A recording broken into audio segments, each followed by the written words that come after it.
Hebrides there is only one parish known as the Small Isles. 4 of them: Muck, Canna, Rum, and this one, Eigg. It's got nothing to do with hens. Eigg is the old Norse word for edge, meaning like a blade, sharp. Welcome to Eigg. Tea rooms, craft shop, omnibus trips, bicycle hire, dinghy sailing, canoe hire, ponies. Wasn't there the first time I was here, but the island is unchanged. I know that because very wild place. It's only 5 miles by 3 miles, and I'm off to go right round the score.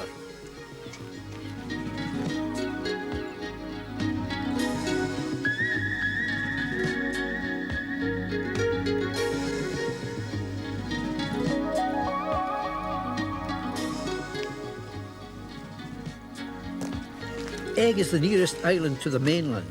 It takes only an hour to get here from Eigg, but in only a short walk you feel you're on a remote island, walking along this grassy path along the southern flank of the Sgúr.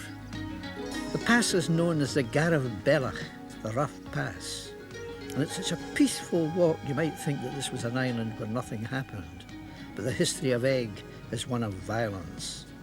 Nearly 14 centuries ago, St. Donan founded a monastery here, but he was murdered with his followers by pirates.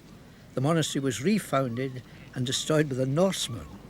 In the 14th century, Robert the Bruce gifted Eigg to McDonald of Clanranald, and it was along this shore most of the people lived, and where all but 2 of the population died in a secret cave, so inconspicuous that it's very hard to find. Ah, that looks as if it could be it.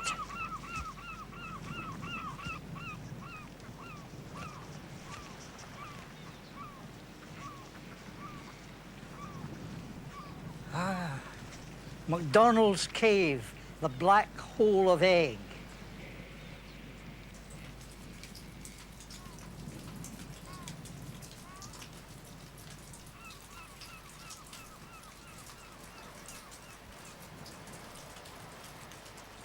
Well, this very tight entry brings home the terrible tragedy, the greatest tragedy of Eigg, when 395 McDonald men, women and children were suffocated in this cave. It was an act of revenge by MacLeods against the McDonalds.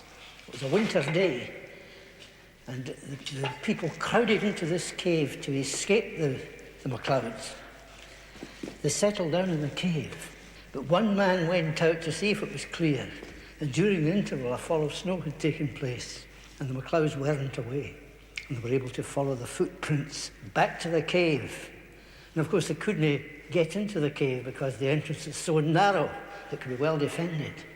But what they did was built up brushwood, made smoke, and everybody in this cave died. 395. You imagine the bodies lying here, the terrible screams, the slow death.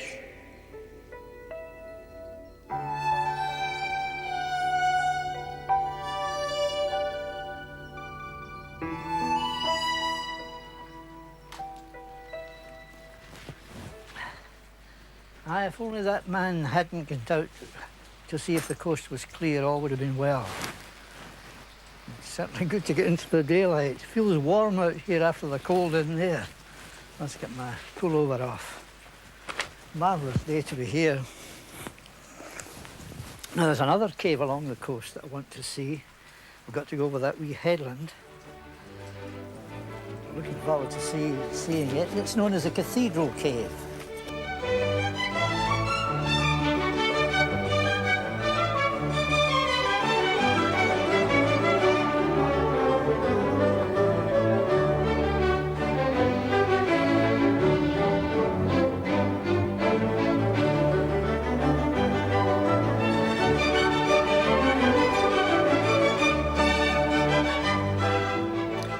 I suppose the galleys of the revenging McDonalds would have sails up getting here, and this is the way they would come.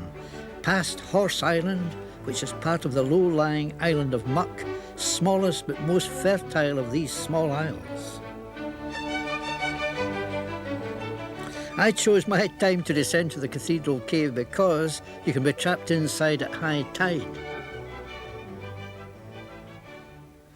This huge cavern is well named the Cathedral Cave, and there's history in it too, because way back in the Reformation, when the Roman Catholic Church was under pressure, priests travelling to the islands came under pain of death to say Mass. And this is one of the places where they used to say it, away in the innermost recesses, away up at the back, where there's a semblance of a rude altar and stones.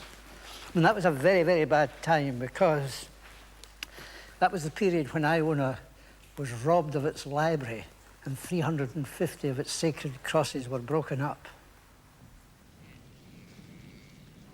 It's marvellous the way the face of the Sgúr keeps changing. It draws your eyes like a magnet. The summit is a 300-foot block of pitchstone lava, which geologists say is a remarkable example of the forces of erosion and uplift. It certainly looks a lot higher than its 1,200 feet. A natural megalith, flying buttresses resting on an ancient river bed in which driftwood fossils have been found. Geologists still puzzle over the nature of the pitchstone, with its weird joints, which are very attractive to rock climbers. It's the volcanic basalt of Eigg that makes it potentially good for agriculture.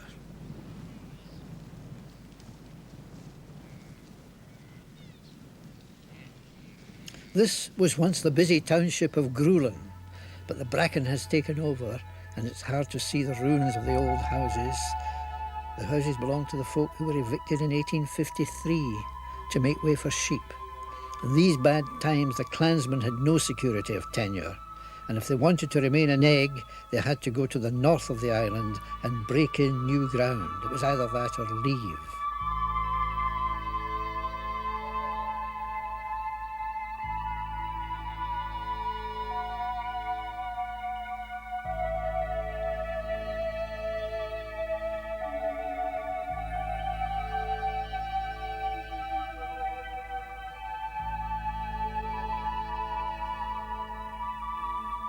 That was during the reign of Queen Victoria, a time when wealthy folk were buying up the Highlands and Islands. The most recent owner of Eigg took over the big house in 1975. It's a colonial-style house set amidst gracious lawns with palm trees, croquet lawn, good place for a quiet life. The farm is close by. It's a quick run downhill to the pier. But the present owner, Yorkshireman Keith Schellenberg, can't afford to stay there permanently. I asked him why he bought it. Well, it's one of the most beautiful places, I suppose, in the world, and it's basically a hill farm with a lot of difficulties and challenges with it. And what we've tried to do is to make it commercial, if that's at all possible. So did you see it then as a viable business proposition? Well, I hope to try and make it so. I also, I must say, I hope to encourage as many people as possible to visit it without spoiling the great atmosphere that it's got. I mean, I think it would be very easy to do a big commercial development here and make it really pay, but it would totally ruin it. I think, too, it might be a lot cheaper just to try and have only a farm, but then that would mean that a lot of people couldn't enjoy it as they now can. How have your plans changed since you took over? Well, I think commercially it is very difficult, and I'm afraid that practical experience has led me to feel that government policies don't encourage people really to earn their living in these small communities. It's a pity. There are large, expensive services and a lot of money spent, but people can't earn their living, and I've seen an emigration of a lot of the really good young men and people coming to the West Highlands really to live here rather than earn a living. This is the main visitor area lying around Galmasdale Bay, a veritable oasis of pleasant rambles. Eigg is a strange mixture of soft and hard scenery, of moorland and volcanic rock, with constantly changing views. This is the remotest holiday cottage, and unless you have a Land Rover, you have to walk. And when you're there, you're about as close to the top of the Sgúr as you can get.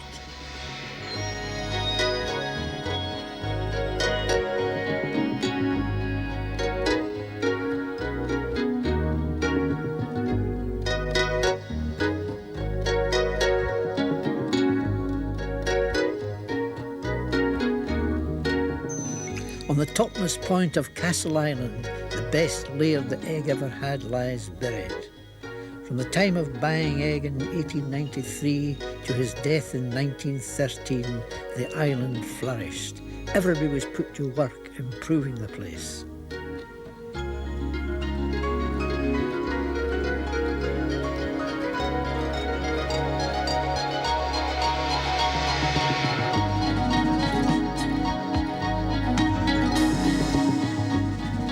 But the days of benevolent ownership are long past. Ends have to be met. But what about the successors of the evicted crofters? They live at the other end of the island, and I'm off to meet them.